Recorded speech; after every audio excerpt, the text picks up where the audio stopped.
ಜೈಲಿಗೆ ಕಳಿಸುವಂತ ಸಮೀಪ ಬರ್ತಾ ಇದೆ. ರೆಡಿ ಇದೀನಿ ಕುಮಾರಣ್ಣ, ಯು ಆರ್ ಮೈ ಬ್ರದರ್. ನೀನು ನನಗೆ ಜೈಲು ಕಳಿಸ್ಬೇಕು ಅಂತ ಆಯ್ತು, ನೀನು ಆಶೀರ್ವಾದ ಮಾಡು.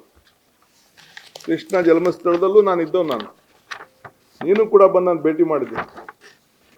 DK's cautions against force acquisition, land deal, ನಾನು ಲ್ಯಾಂಡ್ ಡೀಲ್ ಅಂತ. You will be in jail for his misdeeds. I welcome you. You have good advocates.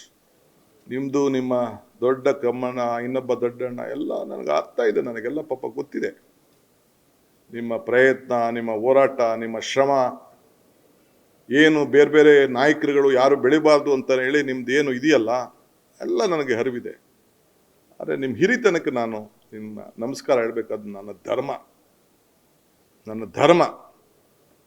So ಅದನ್ನು ನಾನು ಗೌರವವನ್ನು ಕೊಡೋದನ್ನ ನೀವು ಸ್ವೀಕಾರ ಮಾಡೋಕ್ಕೆ ಆಗಲಿಲ್ಲ ಅಂದರೆ ಅದು ನಿಮ್ಮ ಪಾಡು, ನಿಮ್ಗೆ ಬಿಟ್ಟಿದ್ದು. ಆದರೆ ನಾನು ಯಾರಿಗೂ ಕೂಡ ಕೆಟ್ಟದನ್ನು ಬಯಸೋನಲ್ಲ, ನಿಮಗೂ ಕೂಡ ಕೆಟ್ಟದನ್ನು ಬಯಸುವುದಿಲ್ಲ.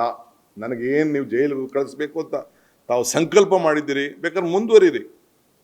ಆ ಜೈಲಿಗೆ ಹೋಗಿ ಬಂದೇ ಈ ರಾಜ್ಯದ ಮುಖ್ಯಮಂತ್ರಿ ಆಗಿ ನಾನು ಇಲ್ಲಿ ಕೂತಿದ್ದೀನಿ. ಜೈಲಲ್ಲಿದ್ದಾಗ ಜನ ಯಾವ ರೀತಿ ಈಚೆ ಬಂದರು, ಯಾವ ರೀತಿ ನನ್ನ ಪರವಾಗಿ ನಿಂತ್ಕೊಂಡ್ರು, ಏನೇನಾಯಿತು ಅಂತ ಕೂಡ ನಾನು ಕಣ್ಣಲ್ಲಿ ಆ ದೃಶ್ಯಗಳನ್ನು ನಾನು ನೋಡಿದ್ದೇನೆ.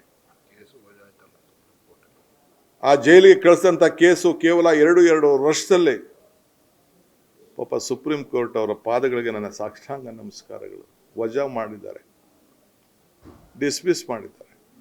ಇರಲಿ, ನೋವು ಅನುಭವಿಸೋ ನಾನು ಆ ಕೋಣೆಯಲ್ಲಿ ಏನು ಅನುಭವಿಸಿದೆ, ನನ್ನ ಕುಟುಂಬ ಅನುಭವಿಸ್ತು. ನನಗೋಸ್ಕರ ನನ್ನ ತಾಯಿಂದಿರು, ಇಡೀ ರಾಜ್ಯದ ನನ್ನ ತಾಯಿಂದಿರು, ಯುವಕರು, ಹಿರಿಯರು ಕಣ್ಣಲ್ಲಿ ನೀರು ಹಾಕಿ ಪ್ರಾರ್ಥನೆ ಮಾಡಿ ನನ್ನನ್ನು ಜೈಲಿಂದ ಕರ್ಕೊಂಡು ಬಂದರು.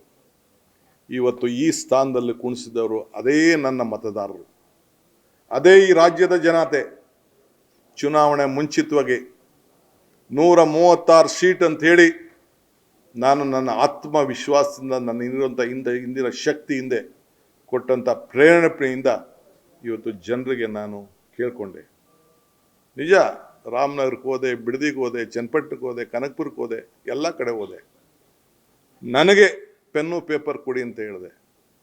ಈ ಪೆನ್ನು ಪೇಪರು ಈ ರಾಜ್ಯದ ಜನತೆಗೆ ಸೀಮಿತವಾಗಿರ್ತದೆ, ರಾಜ್ಯದ ಜನತೆಗೆ ಬದುಕಿಗೆ ಸೀಮಿತವಾಗಿರ್ತದೆ. ಯಾರಿಗೂ ಕೂಡ ತೊಂದರೆ ಕೊಡುವಂಥ ಪ್ರಶ್ನೆ ಈ ಪೆನ್ನು ಪೇಪರಿಂದ ಬರುವುದಿಲ್ಲ.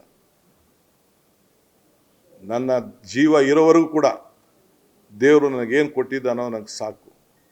ನನ್ನ ಕುಟುಂಬಕ್ಕೆ ಏನು ನಮ್ಮ ಇದ್ದಾರೋ ಮಾಡ್ಕೊಳ್ಳೋ ಶಕ್ತಿ ನನ್ನ ಕುಟುಂಬದವರಿದೆ. ಈ ದೇಹ ಈ ರಾಜ್ಯದ ಜನತೆಗಾಗಿ ಮುಡುಪಾಗಿಡ್ತೇನೆ. ಒಂದು ಉತ್ತಮವಾದಂಥ ಆಡಳಿತವನ್ನು ಕೊಡಬೇಕು. ಈ ರಾಜ್ಯದಲ್ಲಿ ಒಂದು ಸಾಕ್ಷಿ ಗುಡ್ಡೆಯನ್ನು ಬಿಡಬೇಕು. ಪ್ರತಿ ಹಂತದಲ್ಲಿ, ಪ್ರತಿ ದಿನ ಕೂಡ ನನ್ನ ಆಡಳಿತದಲ್ಲಿ ರಾಜ್ಯದಲ್ಲಿ ಸುಭಿಕ್ಷ ಆಗಿರಬೇಕು ಅನ್ನೋದು ನನ್ನ ಕರ್ತವ್ಯ ಮತ್ತು ನನ್ನ ಧರ್ಮ.